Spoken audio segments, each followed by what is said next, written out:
With public unrest rising, what is the plan to protect domestic and foreign investment from reputational risk?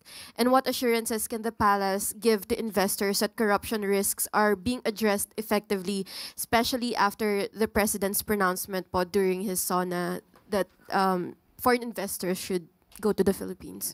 Well, anyway, we all know that investors want to invest in countries whose leaders fight corruption, whose leaders are willing to put in jail people who are corrupt. And that is what the president is doing right now.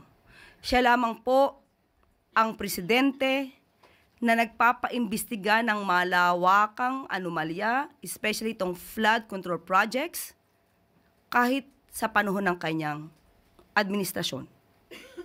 Wala sino man sa ngayon na nalalaman tayo na pinaimbestigahan niya ang sariling administrasyon. Lahat halos ay nagmamalinis. Pero ang Pangulo ay matapang na lumabas upang ipaalam sa tao ang maaaring pang-aabuso sa kaban ng bayan.